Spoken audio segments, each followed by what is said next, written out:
देखिए, कर्ण हमेशा से ही अपने आप को सूत पुत्र कहते थे, क्योंकि बचपन में ही उनकी माँ ने उनका त्याग कर दिया था और राधा माँ ने उन्हें पाल पोस कर बड़ा किया था, इसलिए वह राधे कहलाते थे। दुर्योधन ने गदा विद्या बलराम से ही सीखी थी। सुभद्रा और दुर्योधन आपस में एक दूसरे से बहुत प्यार करते थे। महाभारत को युद्ध तक पहुंचाने में और युद्ध जितवाने में सबसे बड़ा हाथ भगवान श्री कृष्ण का था। पर कहते हैं कि भगवान श्री कृष्ण ने तो युद्ध लड़ा ही नहीं, मगर युद्ध के पहले ही वह युद्ध जीत चुके थे। अपने प्रपंच, अपने दिमाग से, अपने षड्यंत्र से भगवान श्री कृष्ण ने ये बात पूर्णतः सत्य सार्थक कर दी थी कि जीतने वाले होंगे तो पांडव ही। एक छोटा सा उदाहरण जरूर देना चाहूंगी। कर्ण के बारे में हम सब जानते हैं। कर्ण बहुत बड़े महाबली थे।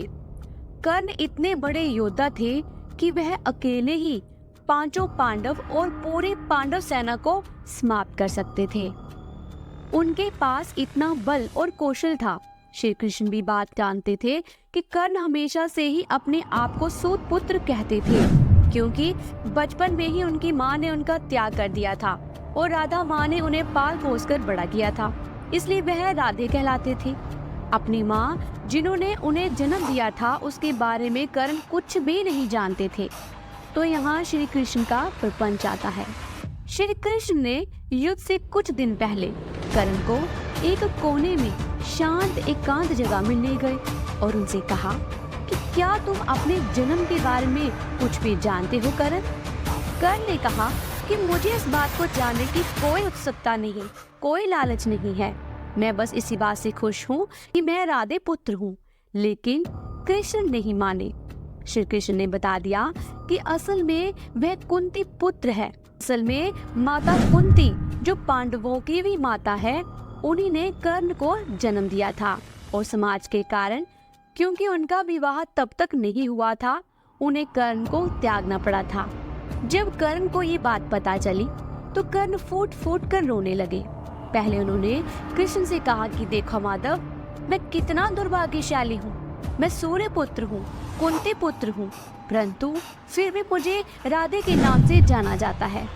पांचों पांडवों में से श्रेष्ठ पांडव, छठा पांडव, सबसे बड़ा पांडव हूँ मैं।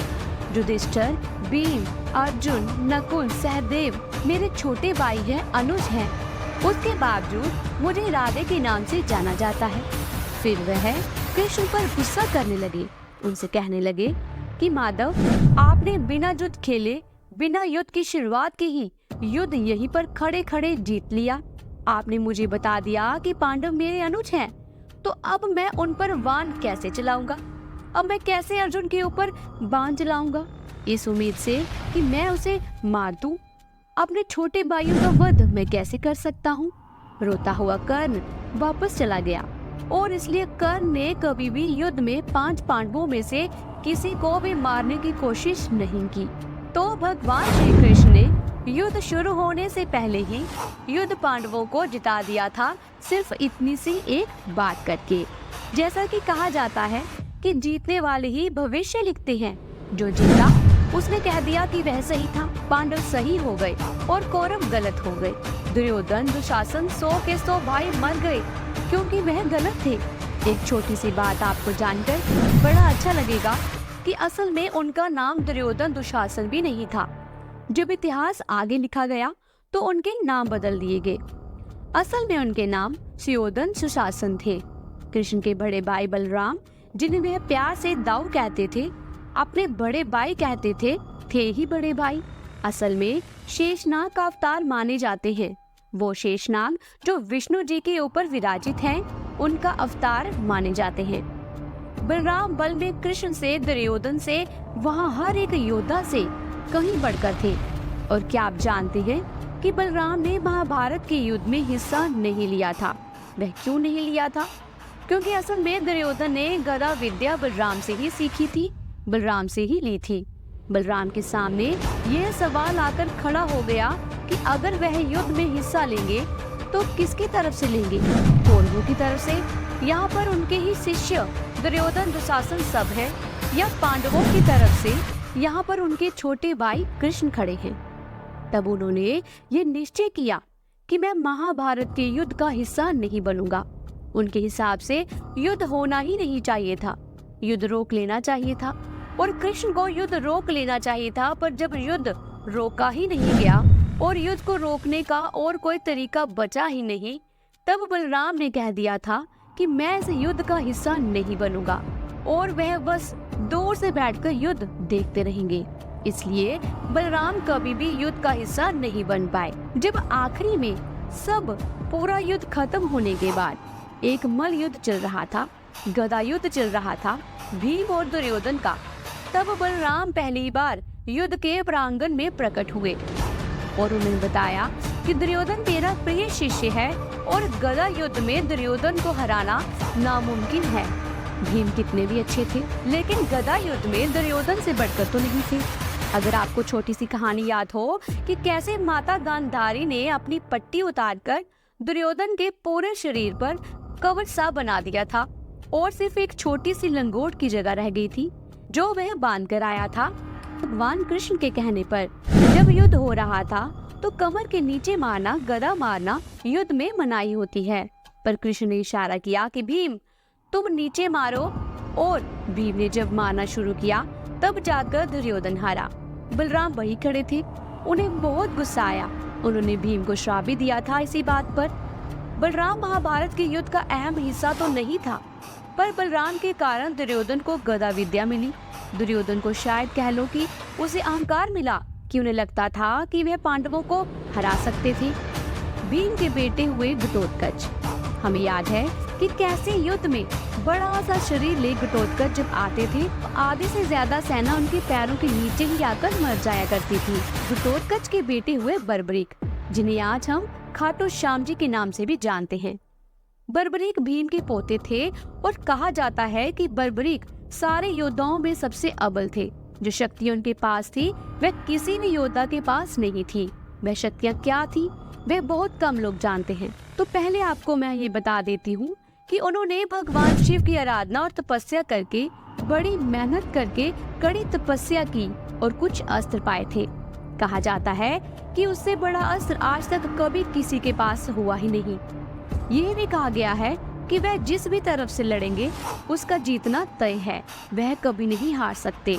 इसी बात का गलत फायदा न उठाया जाए, इसलिए भगवान भोलेनाथ जी ने एक शर्त के साथ उन्हें अस्त्र दिए थे और कहा था कि तुम सिर्फ उसी तरफ से लड़ सकते हो जो हार रहा हो, दूसरी तरफ से कभी नहीं लड़ सकते। तब भगवान श्री कृष्ण ने युद्ध के कुछ दिन पहले बर्बरीक के पास गए और कहने लगे कि भाई तुम बताओ, तुम किस तरफ से लड़ने वाले हो, अपने दादा की तरफ से या कौरवों की तरफ से। बर्बरीक ने कहा कि इस युद्ध में मेरा तो कोई हिस्सा ही नहीं है, मुझे तो भगवान शिव ने इस शर्त पर अस्त्र दिए हैं कि मैं सिर्फ उसी तरफ से लड़ सकता हूँ जो हार रहे हो। इस पर भगवान श्री कृष्ण ने कहा कि एक बात तो बताओ, अस्त्र है क्या? तो बर्बरीक ने 3 बाण निकाले। बर्बरीक को भगवान शिव ने 3 बाण और एक धनुष दिया था।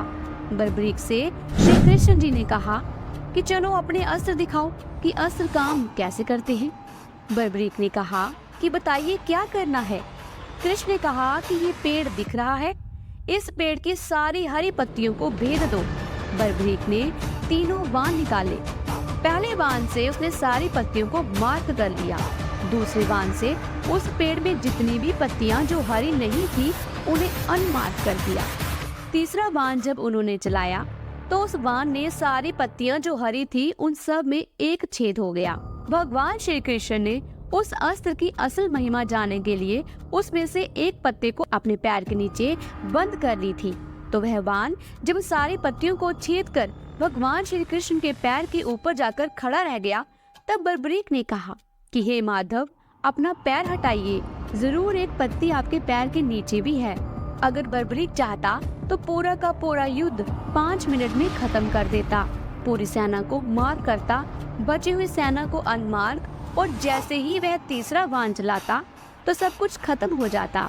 ये बात भगवान श्री कृष्ण जानते थे और उन्होंने बर्बरीक को अपनी बातों में उलझा दिया। उन्होंने कहा कि अगर तुम हारने वाले की तरफ से लड़ने लगे तो ये तो पक्का है कि वे जीतने लग जाएंगे। फिर दूसरी हारने लगेगी, फिर तुम्हें उधर से लड़ना पड़ेगा। जैसे ही तुम उधर जाओगे तो वह जीतने लग जाएंगे, फिर तुम्हें इधर से आकर लड़ना पड़ेगा। तो क्या तुम ऐसे ऐसे ही खेलते रहोगे पूरे समय? बर्बरीक उलझन में फंस गया कि अब वह क्या करे।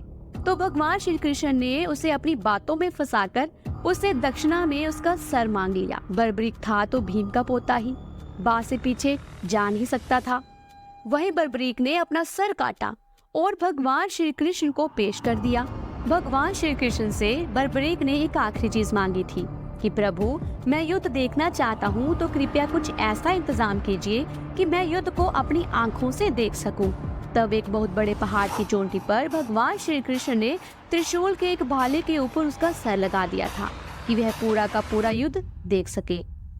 एक और बहुत खूबसूरत सी चीज है कि पूरा युद्ध खत्म होने के बाद पांचों पांडवों को भगवान श्री कृष्ण बर्बरीक के पास ले गए, ये कहकर कि सबसे बड़ा योद्धा है, ये अगर होते तो तुम जीत नहीं पाते, तुम्हें सबसे पहले इनका आशीर्वाद लेना चाहिए। जब बर्बरीक के पास पहुंचे पांचों पांडव, तो उनमें से युधिष्ठिर को छोड़कर चारों पांडवों में अहंकार आ चुका था। सब एक एक करके बर्बरीक से पूछ रहे थे कि आपने तो पूरा युद्ध देखा है, शुरुआत से लेकर आखिरी तक, तो बताइए किसके बिना युद्ध जीता ही नहीं जा सकता था। भीम ने कहा, बताइए बताइए, कौन था जिसके कारण सारी सेना समाप्त हो गई? अर्जुन ने कहा, हाँ बताइए, सबसे बड़ा योद्धा कौन था? चारों ने अपने अपने तरीके से पूछा।